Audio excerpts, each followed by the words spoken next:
Hermanos queridos, el, el estudio más bien que quisiera compartir con ustedes en esta tarde eh, viene a raíz de años de experiencia de trabajar con gente. Es muy complicado trabajar con gente, no es nada fácil, y más en el campo o en el terreno espiritual. Nunca va a llover a gusto de todos, ¿verdad?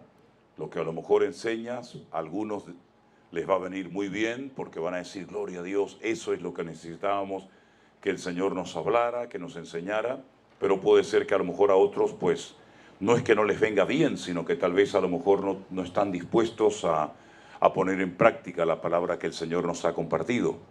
Pero sea como sea, estoy plenamente convencido que si en esta tarde nuestra actitud es la correcta y estamos dispuestos a ser tratados por el Señor lo va a hacer. Miren, hermanos, cuando una persona nace de nuevo, cuando una persona recibe al Señor Jesucristo en su corazón como su Salvador personal, comienza una vida nueva. Pero eso no significa de que ya hayamos sido transformados en cuanto al aspecto del carácter. Vamos a plasmar, vamos a manifestar en nuestra relación con Dios nuestra personalidad, nuestra forma de ser. Y eso es un arma de doble filo, porque en todos y en cada uno de nosotros hay áreas de nuestra vida, hay cosas de nuestra vida que en las manos del Señor pueden ser de tremenda utilidad y beneficio para la obra. Pero hay otras muchas cosas a las cuales tal vez nos hemos acostumbrado, que creemos que podemos seguir haciéndolas en nuestra nueva vida en Cristo y se pueden volver en nuestra contra. El estudio de esta tarde, si tuviéramos que ponerle un título o recordarlo por un tema, yo lo titularía Las 3 Cs. Y esas 3 Cs corresponden a la palabra carácter, compromiso y capacidad. ¿Lo podemos decir juntos? La primera sería carácter, la segunda, compromiso, y la tercera, capacidad. Tendríamos que ir por toda la Biblia para apoyar cada uno de estos 3 puntos principales. Cuando uno analiza los personajes que fueron utilizados por un tiempo por el Señor, uno se da cuenta de que las personas que llegaron a ser tremendamente útiles y eficaces en el reino de Dios, previamente fueron duramente tratadas. Miren, por ejemplo, el caso de Moisés. Moisés, cuando es niño, en aquellos días corría una orden en Egipto de que todas las madres que parieran un hijo varón tenían que arrojarlo a las aguas del río Nilo. Era un decreto real, nadie se podía escapar. Un niño, en el momento en el que nacía, las parteras o la propia madre o un pariente cercano tenía que coger y arrojarlo a las aguas. Era una estrategia diabólica para que el Mesías no naciera en el futuro, para cortar la línea genealógica, y de esa manera, matando a los niños, Satanás creyó equivocadamente que podía neutralizar la promesa de que algún día vendría el Hijo de Dios a esta tierra en carne y hueso, ¿verdad? Pero si me permiten la expresión, le salió el tiro por la culata a Satanás, porque se le escapó uno. Un niño que lograron esconderlo, no sé cómo, pero dice la Biblia que durante 3 meses sus padres lograron esconderlo. La Biblia dice que cuando era un niño muy pequeñito, prácticamente de días, la versión Reina Valera dice que lo vieron un niño bonito, hermoso. Pero el texto original hebreo no dice eso. El texto original hebreo dice que era un niño bueno. Aún no predicaba, aún no hacía absolutamente nada, pero la palabra de Dios descubre la esencia de esa criatura, que sería un instrumento tremendamente útil en el futuro, y lo describe como un niño bueno, y aún no había hecho nada, ni bueno ni malo, pero la Biblia ya lo selló, lo marcó, diciendo que sería un niño, un instrumento bueno en las manos del Señor.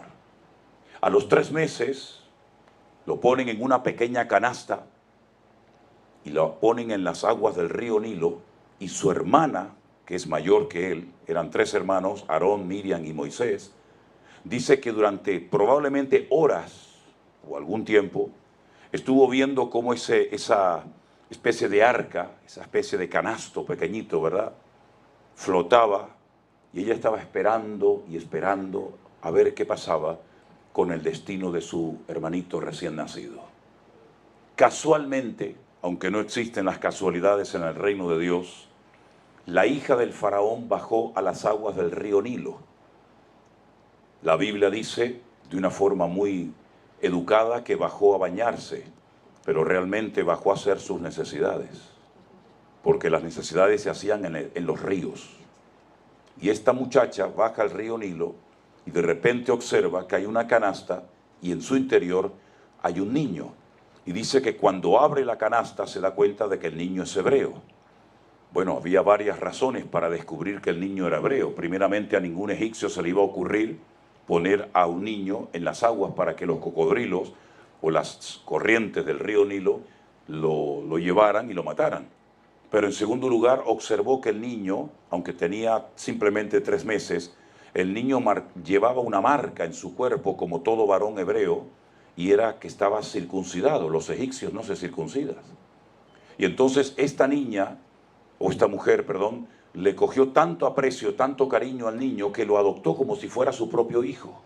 Y lo llevó al palacio. Y miren ustedes por dónde el mismísimo faraón, que quería matar a todos los niños hebreos del país, resulta que cría aquel que en el futuro sería el libertador del pueblo de Israel. Son ese sentido del humor extraordinario y maravilloso de nuestro Dios, y lo crió durante 40 años, con todos los privilegios habidos y por haber de un príncipe de Egipto.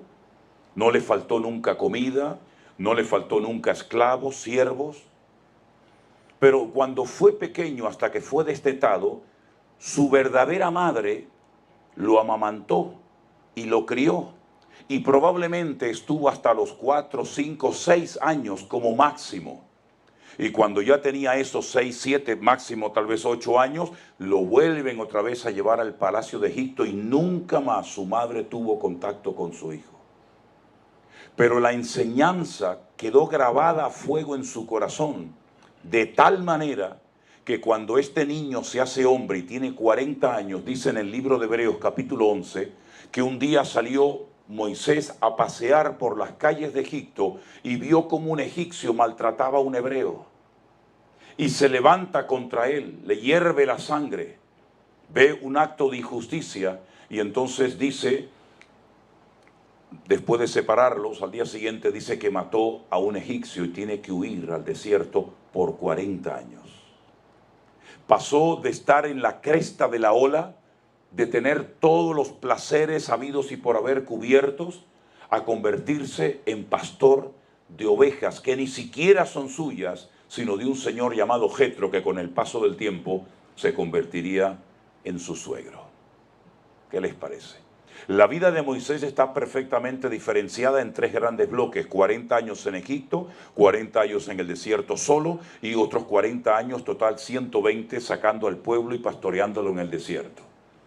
En esos 40 años Dios lo trató de tal manera que cuando un día el Señor se le aparece y le habla a través de una zarza que arde y no se consume, él se acerca a esa zarza y el Señor lo llama, el Señor lo comisiona, el Señor le dice que tiene que volver a Egipto para sacar a su pueblo de la esclavitud y llevarlo rumbo a la tierra prometida. Y entonces comienzan a suceder cosas muy interesantes, porque él dice que le dijo al Señor: ¿y quién soy yo?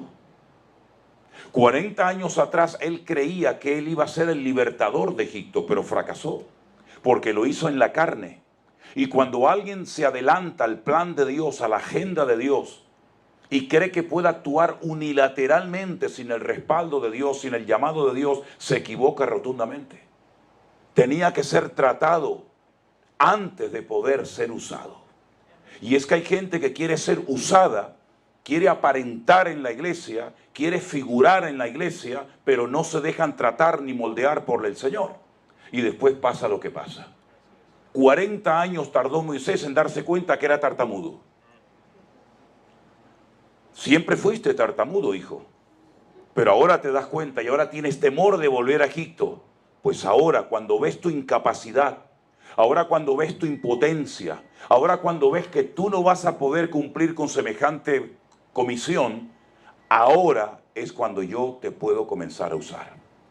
Te bajé los humos, te llevé a lo más bajo, al desierto, a la soledad. Y ya con 80 años es cuando puedo comenzar a usarte.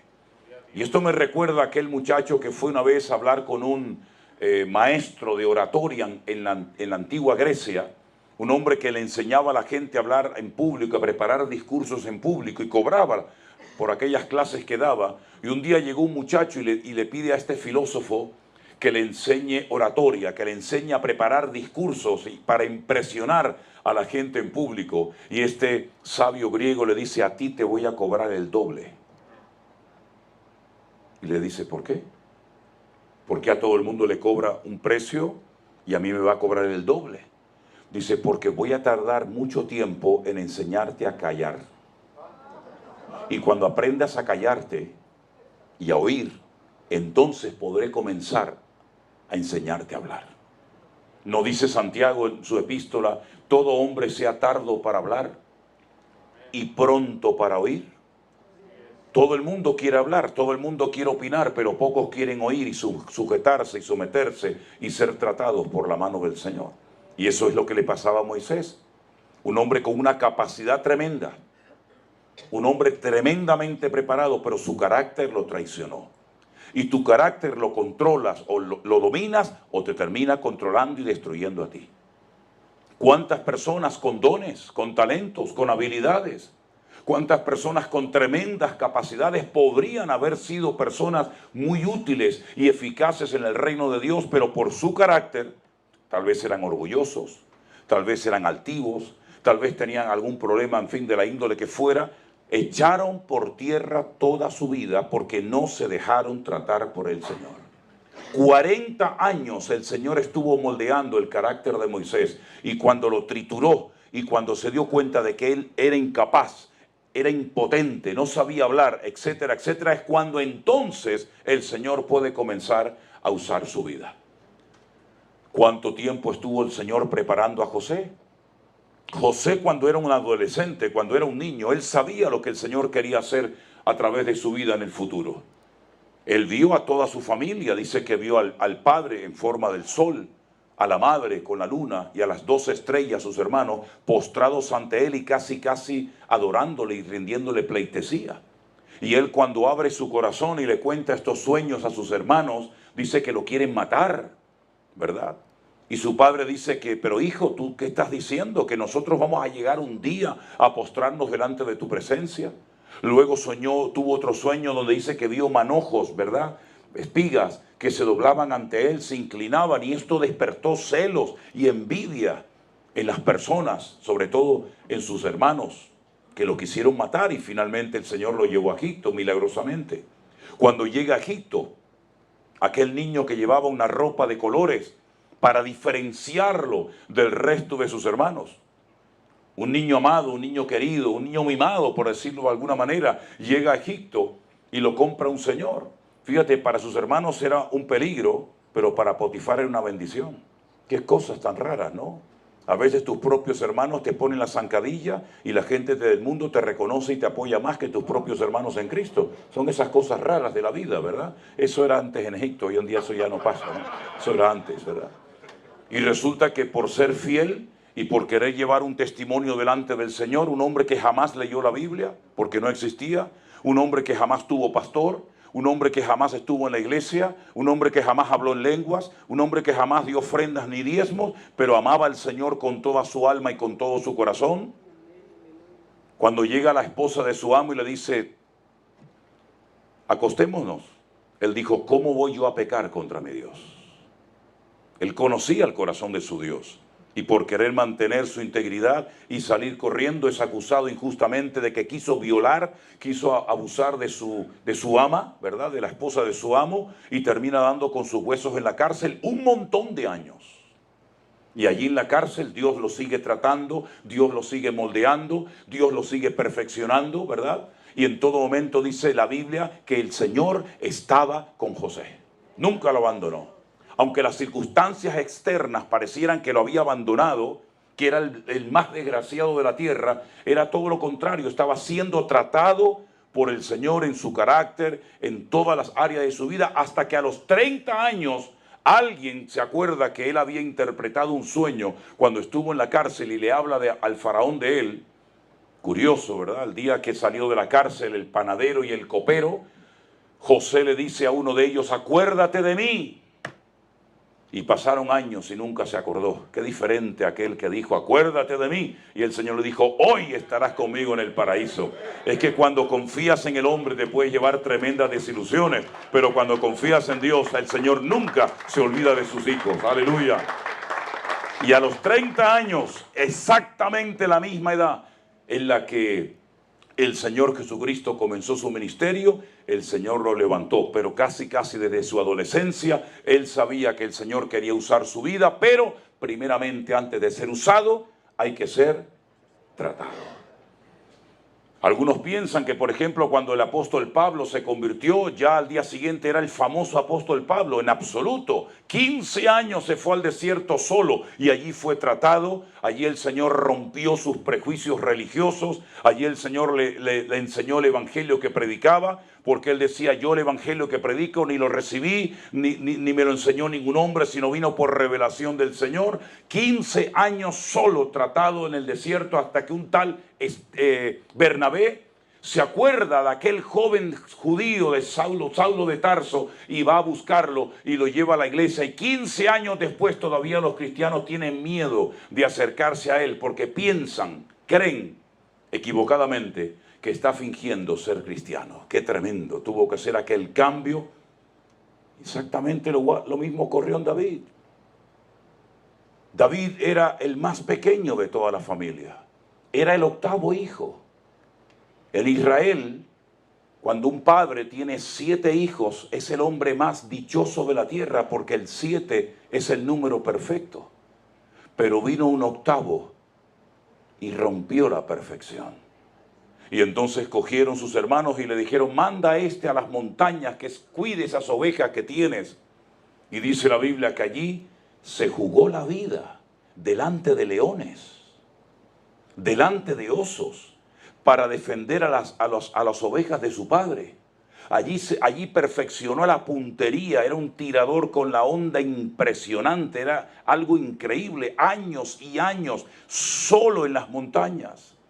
Hasta el punto que cuando llega un día el profeta Samuel por la casa de su padre Isaí, con una revelación de que viene a ungir al segundo rey de Israel, Isaí pone a todos sus hijos en fila y entonces Samuel dice, Dios no me confirma, Dios no me respalda, Dios no me indica que estos hijos tuyos, ninguno de ellos va a ser el rey. ¿Por casualidad tienes algún otro? Y dijeron, ay sí, es verdad, tenemos a otro. Pero está lejos, está en las montañas. Dice, pues mándalo a llamar porque aquí no nos vamos a sentar a la mesa ni vamos a comer hasta que David venga. Yo creo que tenían más ganas de comer que de que fuera ungido su hermano y por eso fueron rápido a buscarlo. Cuando llega David, oliendo a ovejas que apestan, dicho sea de paso, con aquellas pintas, dijeron, pero ¿este quién es? Este es el próximo ungido del Señor, así que ándate con ojo. No menosprecies ni mires la apariencia exterior de la gente, que eso pasa en muchas iglesias. Lo primero que hacen en cuanto entra el pastor, le miran de arriba abajo y dicen, uff, cómo viene vestido, ¿no? Y la hermana viene con falda o viene con pantalones. Qué crueles somos a veces con la gente nosotros, ¿eh? Somos capaces de condenar más rápidamente que a veces el mismísimo Satanás. Porque medimos la santidad de la gente por su aspecto exterior. Y David, cuando uno lo miraba, decía, pero esto es el rey de Israel. ¿Dónde vamos con esto? Con esas pintas, con esos pelos. Un día fui a pasear a mi perro a un lugar donde había rebaños de cabras y cuando vino lleno de garrapatas. No me extrañaría nada de que David tuviera alguna garrapata pegada por algún lado. Pero el Señor le dice, ese es el rey futuro de Israel. Y lo ungió con 17 años. Y hasta los 30 años el Señor no lo sube al trono de Israel y llega a ser el dulce cantor de Israel, el hombre más cerca del corazón de Dios que jamás ha pisado el planeta Tierra. ¿Qué te parece? Tantos años tratado, perseguido, mal interpretado, cuando llega al campamento donde están sus hermanos mayores, a partir de los 21 años, los jóvenes tenían que ir a la guerra, tenían que enrolarse en el ejército del rey Saúl.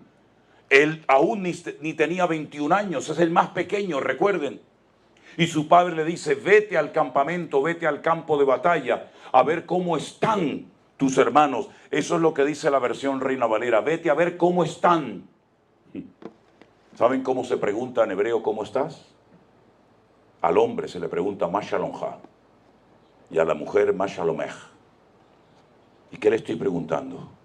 ¿Cómo está tu paz? Así se pregunta en hebreo. ¿Cómo está tu paz? Así que vete al campo de batalla, a la guerra, y mira a ver cómo está la paz de tus hermanos. Pero papá, están en guerra. Pero es que paz no es ausencia de guerra. Paz es comunión con Dios. Tú puedes estar en el campo de batalla, o puedes estar en la cárcel, o puedes estar donde quieras, pero si tu alma está alineada en sintonía con el Señor, caerán a tu lado 1000, 10.000 a tu diestra, mas a ti no llegará, porque tú guardarás en completa paz aquel cuyo pensamiento en ti persevera. Vete a ver cómo están tus hermanos. Vete a ver cómo está la paz de ellos. Vete a ver si el ambiente les ha cambiado o ellos han cambiado el ambiente. Y cuando llega al campamento se encuentra todos pálidos, muertos de miedo. Y entonces pregunta y dice, ¿qué está pasando aquí? Hay un ambiente de derrota, de pesimismo, se les ve miedo en las caras. Y entonces es cuando le cuentan que hay un gigante, un enorme gigante filisteo de la región de Gat, que tiene atemorizado al pueblo de Israel por 40 días, todas las mañanas y todas las tardes antes de la caída del sol, aparece aquella bestia en el horizonte y desafía al pueblo y los maldice. Y decía, solamente quiero que uno venga a pelear conmigo. ¿Para qué vamos a perder el tiempo? ¿Para qué vamos a entrelazarnos en batalla? Uno contra uno y el que gane, ese se lleva el botín. No había en todo el país ni uno. Ni uno. Hasta el rey Saúl estaba muerto de miedo en su tienda de campaña. Pero David llegó por allí y dice, no se preocupen, no pasa nada. Hoy le cortaré la cabeza a este incircunciso filisteo y las aves del cielo comerán sus carnes y sabrá hoy todo Israel que el Señor nuestro Dios es el Dios todopoderoso. Porque Él viene contra mí con espada, con lanza, con jabalina, pero yo vengo contra Él en el nombre de mi Dios. Y entonces Saúl dice, bueno, pues vale, ya que te vemos tan decidido, ponte mi armadura, por lo menos vete protegido. Si no te sirve la armadura a ti, me va a servir a mí. Dice, yo no sé caminar con estas armas. ¿No dice la Biblia que las armas de nuestra milicia no son carnales, sino poderosas en Dios para la destrucción de fortalezas? A mí no me sirve este escudo, esta lanza, no me sirve de nada. Yo voy a ir contra él en el nombre de mi Dios. Y cogió 5 piedras. Y uno dice, ¿y por qué no 4? O 8, o 9, ¿por qué 5? Porque los filisteos dominaban toda la costa del Mediterráneo. Ellos controlaban lo que entraba y lo que salía al país. Ellos dominaban 5 ciudades. ¿Seréis capaces de aprender los 5 nombres? Gaza, Askelón, Asdod, Gat y Ecrón. A ver, Gaza, Askelón, Asdod, Ecrón y Gat. Si me viene este filisteo y es el de Gat, yo aquí en el bolsillo tengo 4 más para cuando venga el gigante de Gaza, cuando venga el gigante de Askelón, cuando venga el gigante de Asdod y cuando venga el gigante de Ecrón. Los voy a matar a todos. Me da exactamente igual, porque ellos son 5 gigantes, pero yo tengo los 5 libros de la ley, y en cada uno de ellos yo veo a mi Señor por todas partes. Así que no le tengo miedo a Él. Él me tiene que tener miedo a mí. Y dice que le cortó la cabeza.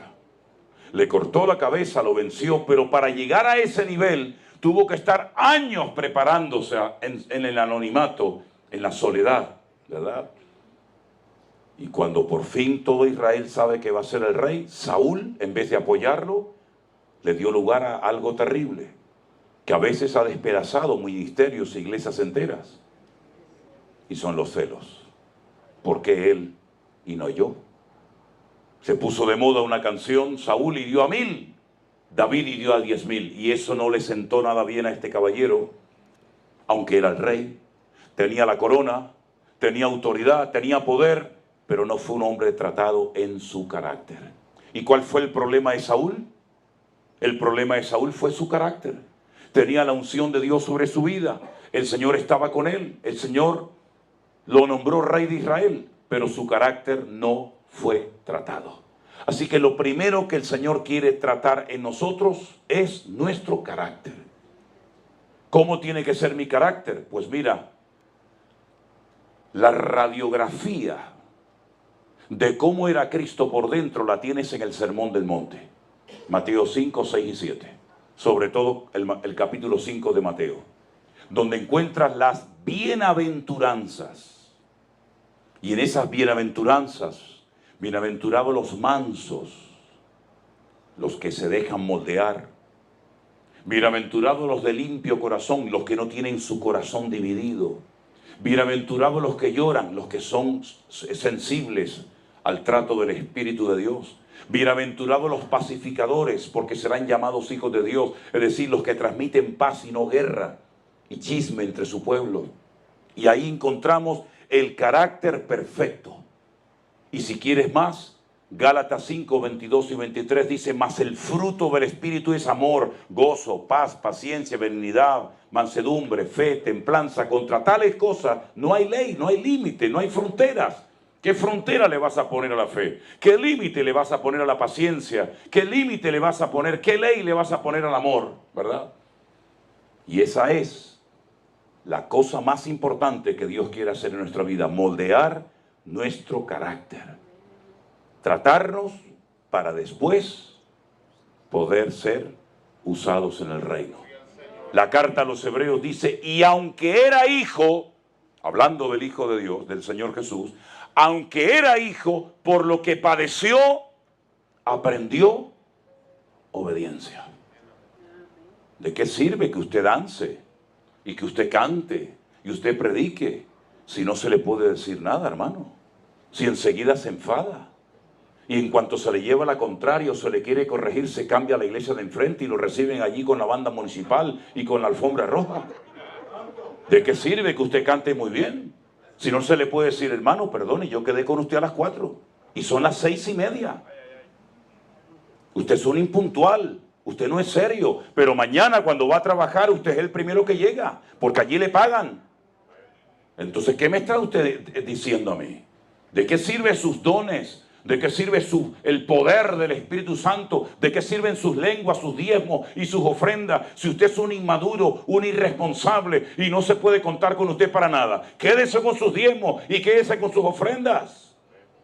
El carácter es lo principal, porque te va a perseguir toda tu vida, desde la cuna hasta que te mueras. Y entonces el carácter o lo entregas a Cristo y crucificas tu carne juntamente con Cristo, o serás un peligro toda tu vida, como tanta gente que luego encima tienen poder, tienen dinero, tienen autoridad, les ríen la gracia, les aplauden por todo lo que dicen y se creen que son dioses y pueden hacer con las vidas de la gente lo que quieran. ¿Y cuántas iglesias, cuántos cristianos han sido heridos con personas que sí, aparentemente parece que tienen muchos dones y talentos y capacidades, pero su carácter son un auténtico desastre? Entonces, si usted no le entrega su carácter a Cristo, usted no va a poder ser usado adecuadamente en el reino de Dios. Algunos me han dicho: pero hermano, los discípulos no fueron a ninguna escuela bíblica, los discípulos no fueron a ningún seminario. No tenemos hoy en día que estudiar la palabra. Así hablan los ignorantes. Yo me subo al púlpito, oro y el Espíritu me impulsa. ¿A dónde le impulsa, mijo? ¿Cómo que no tuvieron los discípulos una escuela bíblica? ¿Qué está diciendo? Piense antes de hablar. Tuvieron el mejor maestro del mundo. Lo tuvieron a él 24 horas al día. Eso no es una escuela bíblica. Comían con él, dormían con él, viajaban con él. Seminario intensivo por la mañana, por la tarde, por la noche. Tenían que estar en plena forma física. No como muchos cristianos que lo llevan de aquí a la esquina y ya están con la lengua afuera. ¿Saben cuánto se tarda desde el norte de Israel hasta Jerusalén? 1 semana caminando. Y están ahora en Capernaum y dicen, vamos a Jerusalén.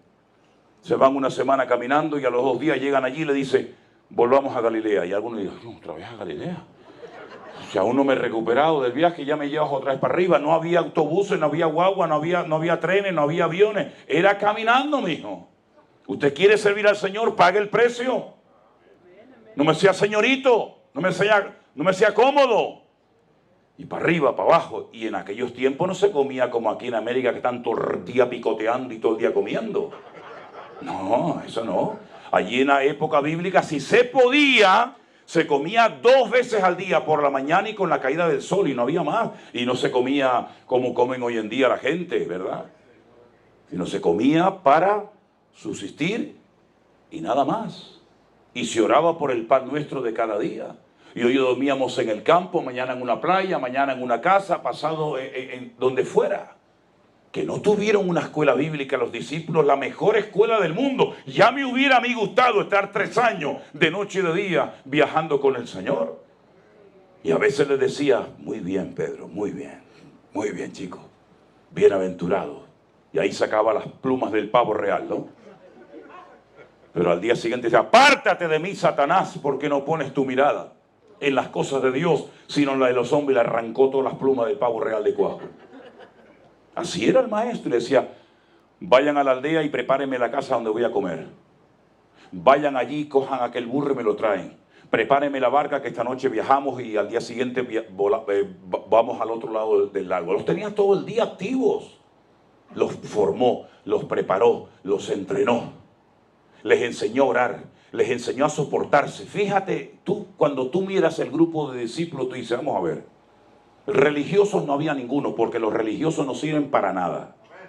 Los religiosos en las iglesias nada más crean problemas, porque están todo el día mirando la paja ajena, pero nunca se miran la de ellos.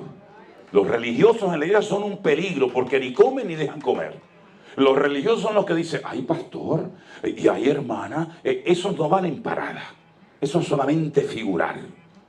Jesús no cogió ni a un religioso, no tenía ni un fariseo, ni un escriba, ni un saduceo, ni uno. ¿A quién cogió? A un recaudador de impuestos. Un recaudador de impuestos era el que se levantaba primeramente a la mañana y se iba a trabajar. Coge a gente trabajadora, no a flojos ni a vagos. Y allí lo tenía. Y ahora te coge a un celote. Un celote eran los que odiaban al imperio romano y hacían atentados para matar a los soldados romanos a traición. Y lo pone a trabajar junto con Mateo, que es un traidor que se ha pasado al bando contrario y trabaja para el imperio opresor. Y ahora pone a Mateo y pone al otro, que es un celote, a trabajar junto. Eso lo puede hacer solamente el Señor. Porque en la iglesia nos encontramos los niños buenos, en la iglesia nos encontramos para cambiar, porque esto es un hospital del alma. En la iglesia nos encontramos porque este es el taller que Dios ha dejado en la tierra para cambiar y para que a lo mejor aquí se atrevan a decirte por amor lo que tu padre nunca se atrevió a decirte. Porque eso es la iglesia, es un taller donde el Señor trata con tu carácter, con tu genio, con tu temperamento, con tu impaciencia, con tu soberbia, con tu arrogancia. Y tienes que aprender a empezar de cero. Porque eso es lo que el Señor nos enseña en su palabra, empezar de cero, no empezar por arriba. Estábamos poniendo un día una moqueta, no tan linda como esta.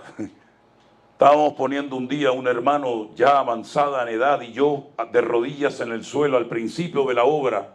La moqueta en el suelo y apareció por allí un muchacho. Y él de pie, nosotros de rodillas colocando esta moqueta en el suelo. Me dice, pastor, quiero hablar con usted. Digo, qué bien. Digo, pues agáchate y me echas una mano y hablamos. Y me dice, no, pastor, no. Y yo lo miro así, digo, no, ¿por qué, mijo? Dice, que yo soy cantante. Yo no puedo trabajar en el suelo. Mira. Me levanté y le dije, ¿qué has dicho? Sales por esa puerta como un cohete ahora mismo. Si usted quiere cantar, váyase a cantar. Aquí no necesitamos cantantes. Aquí necesitamos siervos que vengan a trabajar para la obra del Señor. Y yo soy el pastor de la iglesia y estoy con un señor de casi 80 años colocando la moqueta. Y a la tarde tengo que subir ahí arriba a predicar y a cantar yo también. Así que me deja. Y se fue. Se fue a otra iglesia y le hicieron un líder de alabanza. Que lo hagan, el rey del mambo si quiere. Pero aquí no tienes nada que hacer, mijo. Aquí empezamos de cero. Y hay gente que nada más lo que quieren es aparentar y figurar en las iglesias. Y lo que hacen es para llamarla, como una persona en nuestra iglesia haga lo más mínima cosa para llamar la atención y para distraer a la iglesia, mirándolo a él o a ella, esa persona tiene los días contados. Le decía, hermana, en esta iglesia al que tenemos que mirar es a Cristo, no a usted. Y en el momento en el que cualquier músico, el pastor, el ujiero, quien sea, esté haciendo algo, que la gente esté más pendiente de lo que está haciendo esa señora, o ese hermano, o aquel joven, o aquel músico, yo le digo, tranquilito, en esta iglesia no hemos venido a verla a usted. En esta iglesia hemos venido a adorar al Rey de Reyes y al Señor de los Señores. El carácter. Lo segundo era el compromiso. Ay, amigo, el compromiso. El compromiso es demostrar que usted es serio, que se puede contar con usted. Usted es puntual. Usted siempre llega tarde a todos los cultos. Nunca tiene tiempo para nada. Usted es realmente una persona comprometida.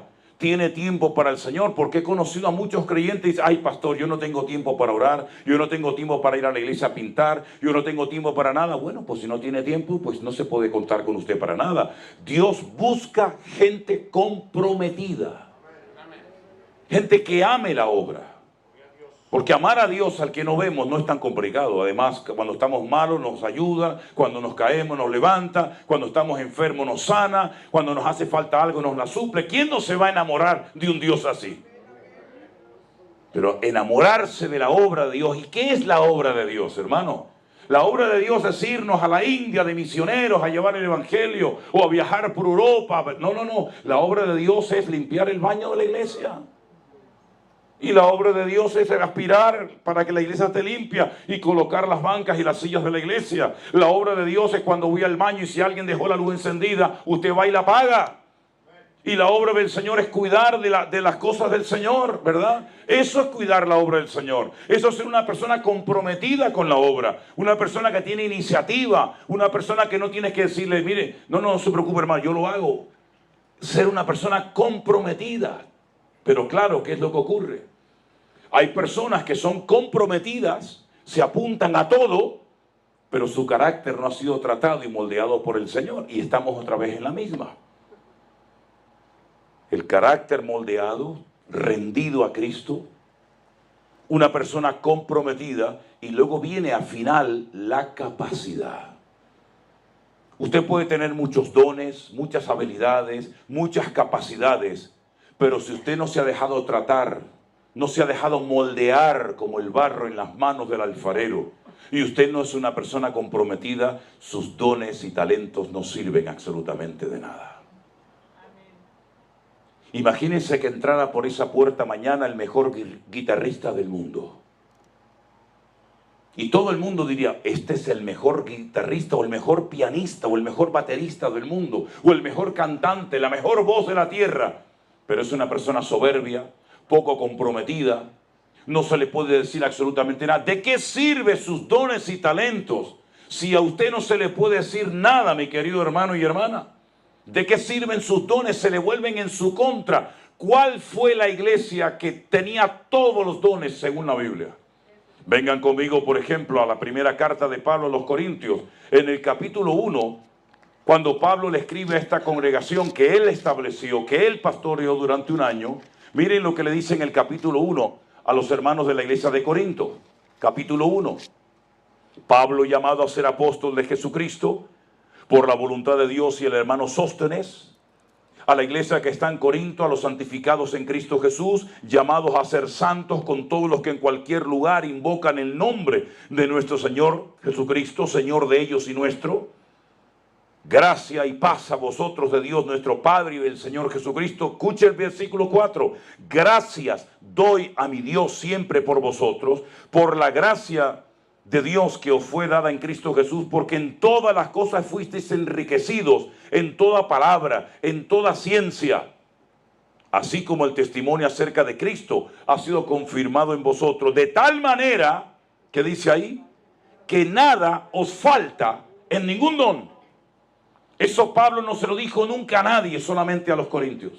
Nada os falta en ningún don. Si una iglesia en el Nuevo Testamento sabía lo que eran los dones del Espíritu, eran los corintios.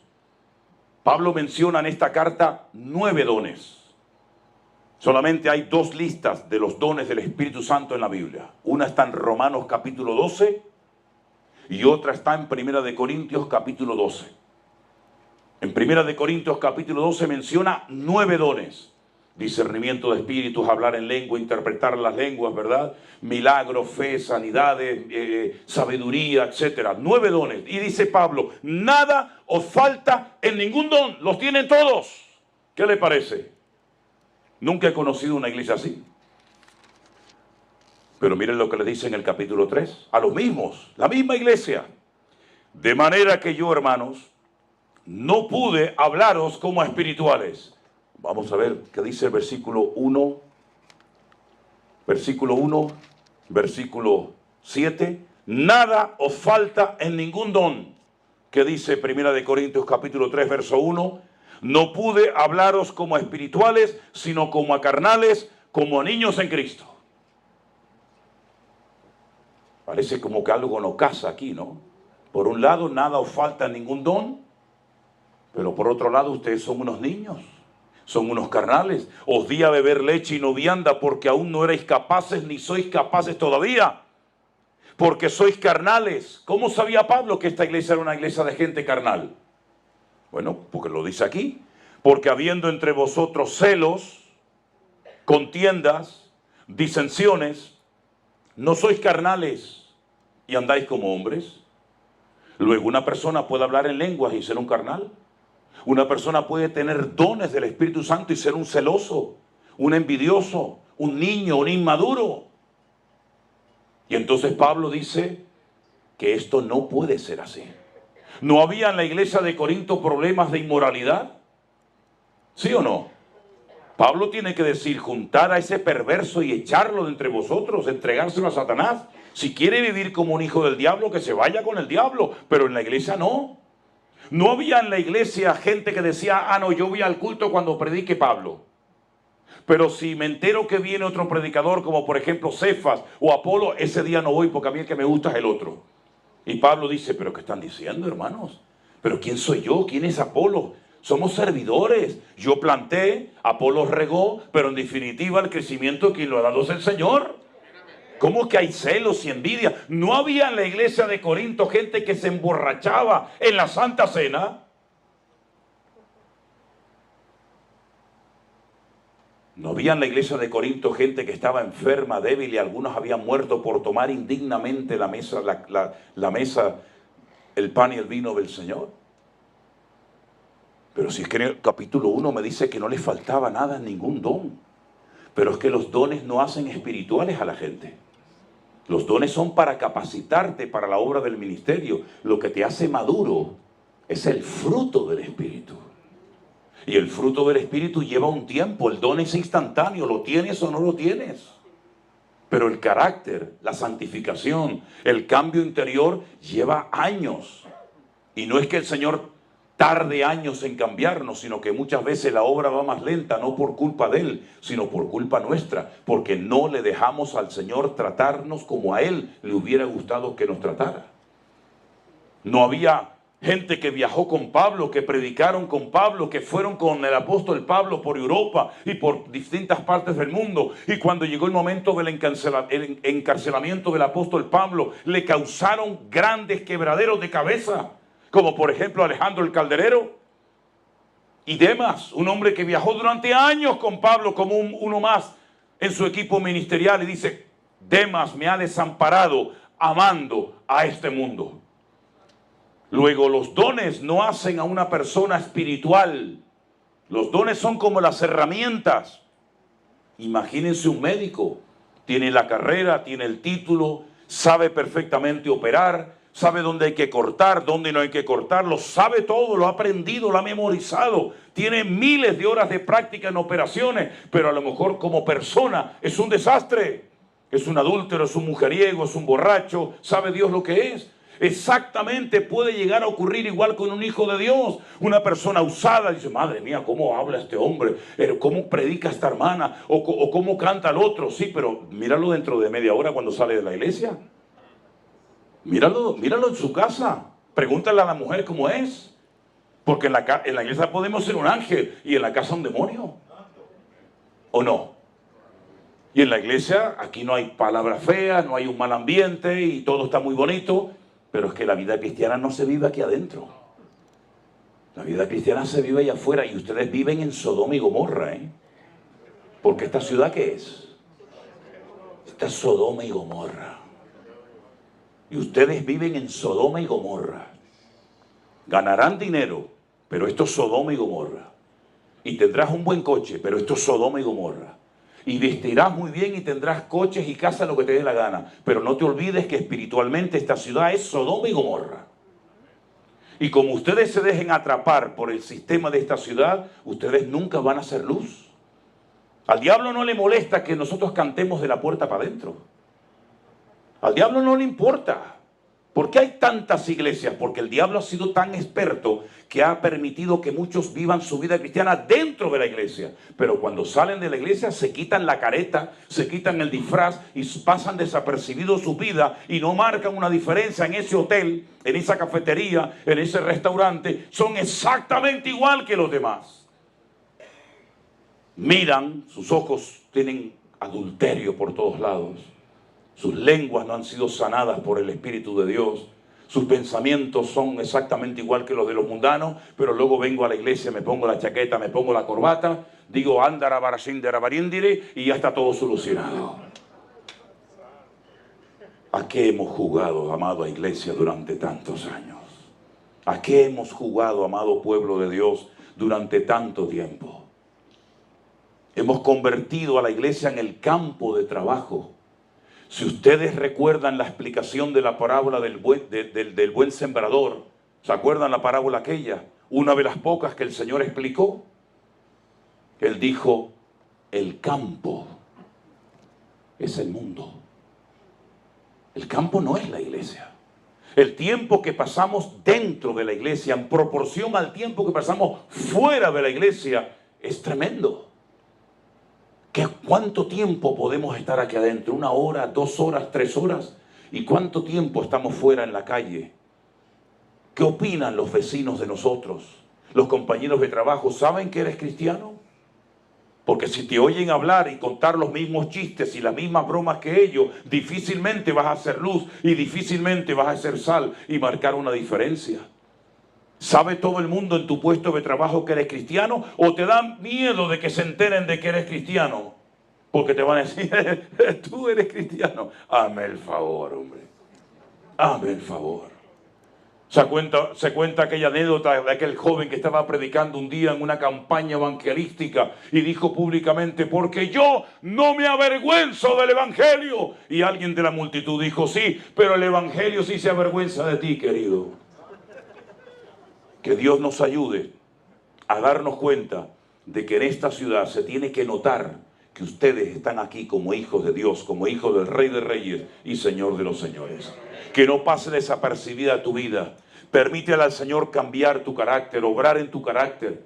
Puedes decir como algunos: pero hermanos, que yo siempre he sido así. ¿Han oído esa expresión?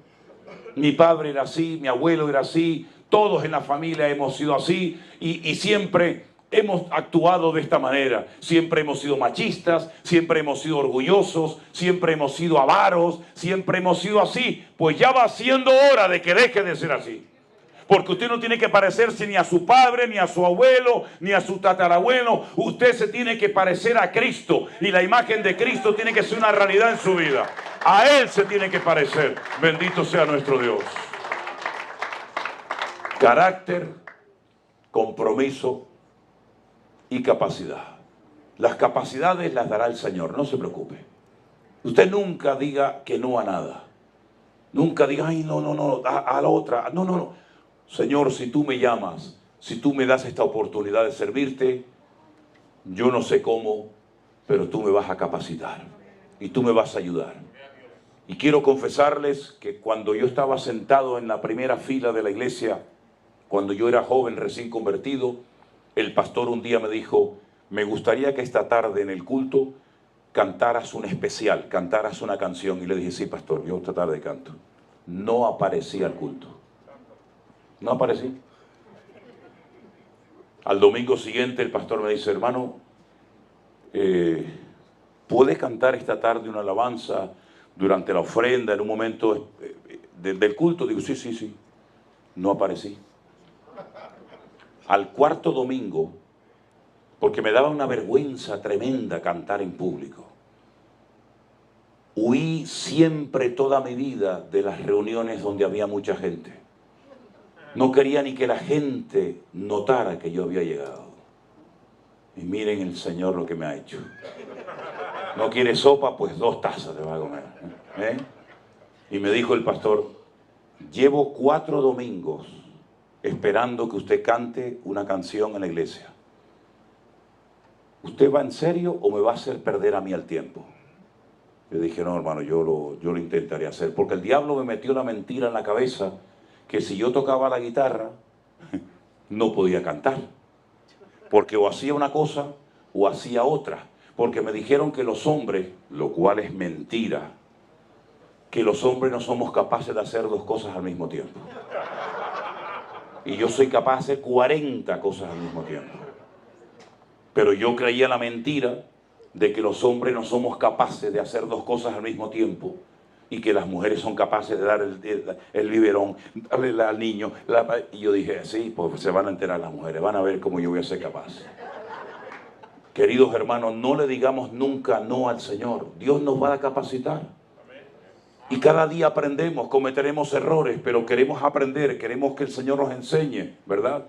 No le digamos no nunca al Señor, pero sobre todas las cosas, ore cada día, oremos cada día, para que el Señor nos ayude a cambiar. ¿Saben cuál fue mi talón? ¿Saben lo que es el talón de Aquiles, no? ¿Saben cuál fue mi talón de Aquiles, mi debilidad, mi punto débil toda la vida? ¿Saben cuál fue? El desánimo. No puede ser. Sí, hermano. A mí me entraban unos desánimos así de repente, una tristeza. Yo decía, el lunes era el peor día de mi vida. Dicen que el lunes es el peor día de los pastores porque es cuando tienes el culto y si no vino aquella familia que tú querías que estuviera, o el mensaje no crees que te salió bien, o alguien te dijo no sé qué, o te hizo no sé qué comentario, o te dicen, mira hermano, aún no podemos pagar el alquiler porque no ha entrado suficiente dinero. Uno está siempre... Yo estaba hundido todos los lunes, sin ganas de predicar, sin ganas de hablar con nadie. Una depresión, una tristeza que me decían, ¿qué te pasa? Y no sabía ni qué explicar. Era como una cosa por dentro, una tristeza, una congoja, una desgana. Decir, yo estoy harto, ya me quiero dedicar a otra cosa. ¿Qué estoy haciendo yo aquí? Años de mi vida estuve así. Años. Hasta que un día me rebelé y dije, estoy harto de estar así siempre, Señor. Y el Señor me tiene tan activo que no me deja tiempo ni para desanimarme. Se puede superar cualquier cosa siempre y cuando le pidamos al Señor que nos ayude. No depende de Él, depende de todos y de cada uno de nosotros. ¿Cuántos dicen amén? Cierra tus ojos, querido hermano, ahí donde estás en esta tarde. Y vamos a pedirle a nuestro Dios, a nuestro Padre Celestial, que nos ayude en nuestro carácter. a ser personas comprometidas. Y que las capacidades que Él nos quiera dar, aquí estamos dispuestos a servirle en lo que Él quiera y como Él quiera. Aleluya. Aleluya. Gracias, Dios. Esa. Gloria a Dios.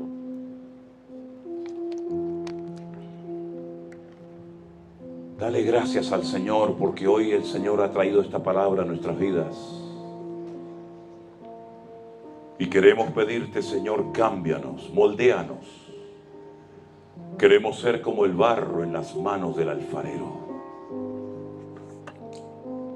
Perdónanos, Señor, por las veces que no hemos sido buenos cristianos, buenos esposos, buenos maridos, buenos padres, buenos hijos de Dios. Límpianos, Señor, con tu preciosa sangre. Renueva y transforma nuestras vidas, para que cada día la imagen de Cristo se vaya manifestando y notando más en nosotros. Sana nuestra boca, nuestros ojos, nuestros oídos, nuestro corazón, Señor. Ayúdanos a ser gente seria, sobria, prudente, comprometida contigo y con tu obra, Señor amado Jesús.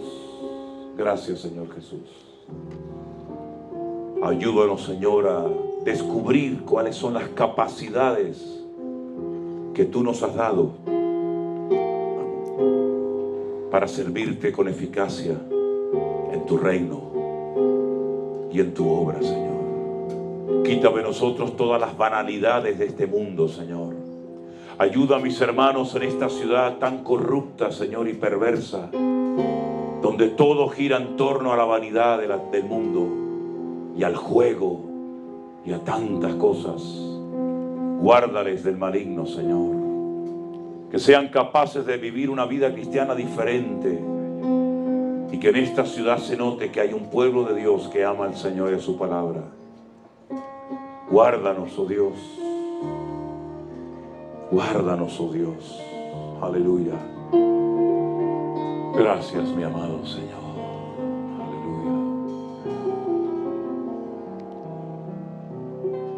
Levantamos nuestras voces en genuina adoración.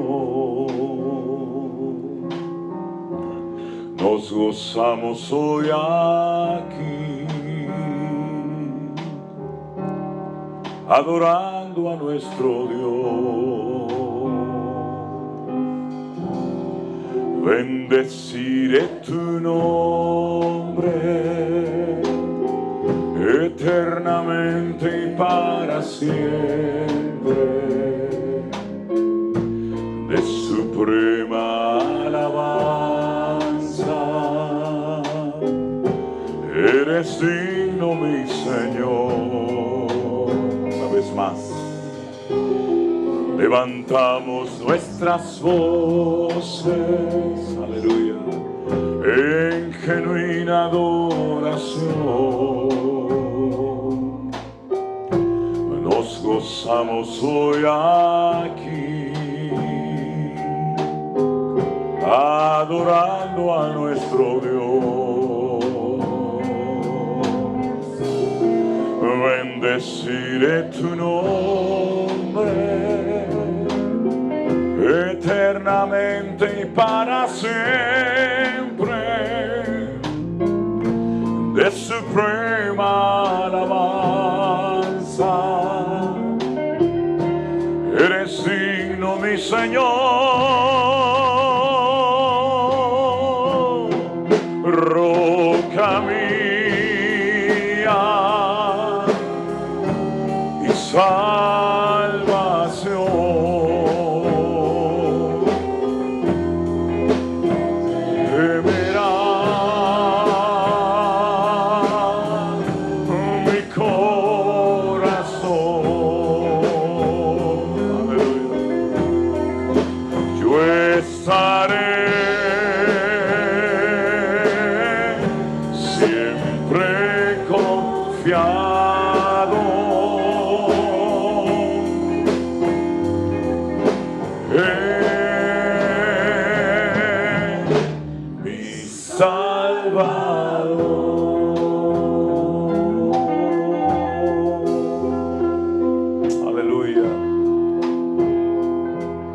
Ponte de pie conmigo en esta tarde y levanta tus manos al cielo y dile: Señor, cambia mi vida, Señor, cámbiame, Señor, ayúdame. Ayúdame a parecerme cada día más y más a ti. Sabemos que nos falta mucho, pero con tu ayuda lo lograremos, Señor amado. Aleluya. Qué bueno es alabarte y anunciar por la mañana tu misericordia y tu fidelidad. Tú eres mi fortaleza en medio de la angustia. Tú eres mi pronto auxilio en la tribulación. Roca mía y salvación. No temerá, no temerá mi corazón.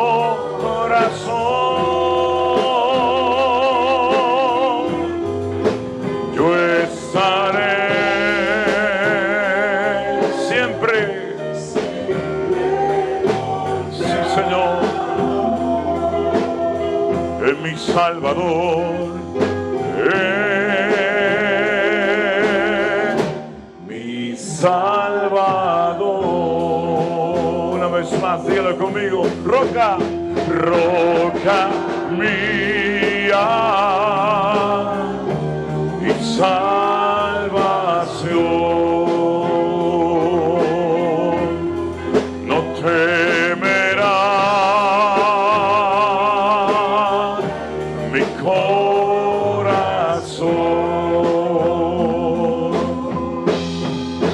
Yo estaré siempre confiado en mi Salvador.